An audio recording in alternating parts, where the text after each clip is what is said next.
It started with the sound of metal tools clinking under the harsh summer sun, the smell of oil and sweat hanging in the air like a silent witness to survival, and in the middle of it all stood Marcus Hall, a rugged but kind-hearted mechanic with calloused hands and a back that ached from years of bending beneath car hoods, working tirelessly in his small-town garage tucked along the edge of Detroit's forgotten streets. Marcus wasn't rich, not even close, but he was honest, the kind of man who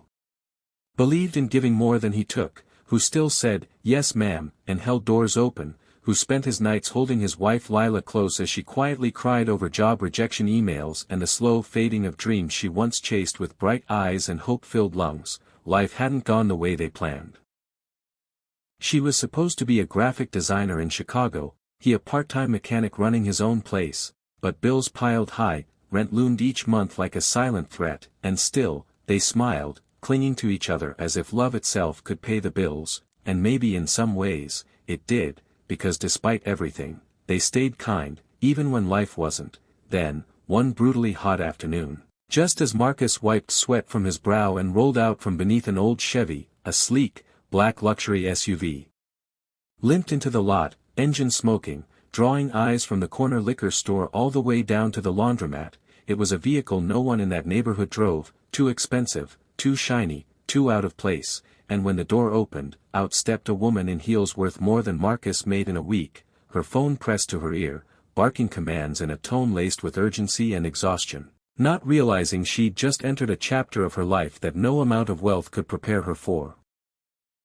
Her name was Eleanor Wren, CEO of Wren Tech, the trillion-dollar tech firm known for developing AI that ran hospitals, cities, even military systems, and yet here she was, stranded, frustrated, and entirely unaware that the man who walked up to her, wiping grease from his hands on a rag, was about to change her world in a way no algorithm ever could. She gave him a sharp look at first, the kind of glance rich people give when they're unsure if they're safe, but Marcus only smiled and said, "Looks like your ride needs a little love, don't we all sometimes?" And something in his calm, steady voice disarmed her just enough to hand over the keys. While Marcus got to work, she sat in the corner of the small, sweltering office, laptop open, phone still glued to her hand, her every move choreographed by stress and status, but somewhere between the engine diagnostics and the honest small talk Marcus offered between wrench turns, something shifted, and when her car was finally fixed, quicker and cheaper than she expected, she found herself lingering, asking Marcus why he didn't work somewhere bigger, why someone with his skill wasn't rolling in money, and he simply shrugged and said, "Because there's more to life than money, and this place lets me help people who don't always get helped." And those words stayed with her, echoing in the silence of her glass-walled office days later, long after her board of directors stopped listening to her ideas about bringing affordable tech to working-class communities. Intrigued, maybe even inspired, Eleanor returned, not with another broken car, but with a proposition. She was planning a community-focused expansion of Wren Tech, one that needed someone grounded, someone who could speak the language of everyday people, and she wanted Marcus on her advisory board, not just as a consultant, but as a leader. An unorthodox choice, but something about his humility, his clarity, his soul, made her believe he could do more good than all her Ivy League analysts combined. Marcus was stunned, hesitant, not because he didn't believe in himself, but because his life was here, and he didn't want to leave Lila, especially now, with her depression getting worse and her spirit dimming from years of unseen effort. But when he told her, she smiled for the first time in weeks and said, "You've always lifted me up, Marcus, maybe now it's time for the world to see what I see every day." And with her blessing, he accepted, stepping into a world of luxury, pressure, and politics, the kind he'd only ever seen in movies, bringing with him the integrity of someone who'd spent his life working for every cent he earned. Boardrooms filled with suits stared when he spoke, but Eleanor listened, genuinely, and as the months passed, his ideas, like mobile repair clinics that brought diagnostic tech to underserved communities, or reprogramming outdated AI systems to serve school districts instead of corporations, became policy, became programs, became real impact. And Eleanor saw in Marcus not just brilliance, but something rarer, purity of purpose. As their professional relationship deepened, so did their personal connection. Long nights spent strategizing turned into longer conversations about life, loss, and loneliness, and Eleanor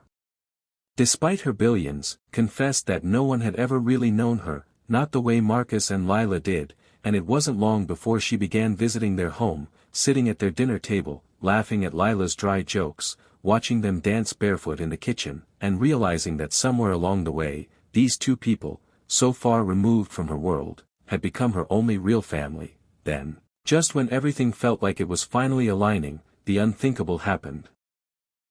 Lila collapsed one morning while brushing her hair, and after frantic ambulance sirens and sleepless nights in cold hospital waiting rooms, the diagnosis came: autoimmune encephalitis, a rare, aggressive condition that would require a long, uncertain road of treatments, some experimental, none cheap. Marcus was devastated, torn between his new responsibilities and the woman who had always stood by him. And when he tearfully told Eleanor, she didn't hesitate. She made one call, and every bill, every treatment, every specialist was covered before Marcus could protest, and when he did, she looked him in the eyes and said, "You've saved me in ways I can't explain, please let me do the same for her," and he cried, not because he felt weak, but because he finally understood the full circle of grace. Lila's condition slowly improved with treatment, her spark returning bit by bit, and through it all, Eleanor stayed. Not as a benefactor, but as a sister, a confidant, someone who brought soup and books and laughter, and in the sacred stillness of hospital rooms and late-night living room talks, the bond between the three of them solidified into something deeper than friendship. Public eyes began to take notice of Renteka's transformation, from a cold tech giant to a company known for compassion, innovation with heart. And at the center of it all was Marcus, the mechanic who rewrote the rules without ever raising his voice, whose name now graced community centers, scholarship funds, and a new initiative called Tech for Hands that trained mechanics in AI repair systems, giving dignity and advancement to those too often left behind in the digital revolution. Journalists begged for interviews, Hollywood circled the story, but Marcus always said the same thing: "I just wanted to fix what was broken." And maybe that's why the story resonated. Because in a world obsessed with power and profit, a simple man with rough hands and a generous heart reminded everyone that real success isn't measured in numbers, but in lives touched, in love given, in dinners shared with those who've seen you at your worst and stayed anyway. And then, one cool autumn evening, as the three of them sat on the porch watching leaves fall like golden memories, Eleanor turned to Marcus and Lila and whispered, "You know, I spent my whole life building empires, but this porch, this family, is the only thing I ever built that feels real." And in that moment, under the stars, with no cameras or applause, love got real, not the romantic kind, but the kind that saves, that heals, that changes the course of lives and companies and hearts. And it was in that quiet revelation that the story found its soul. A billionaire, a mechanic, and a brave woman who refused to give up, bound not by contracts or blood, but by kindness, sacrifice, and the kind of love that rewires the world, not with code, but with compassion.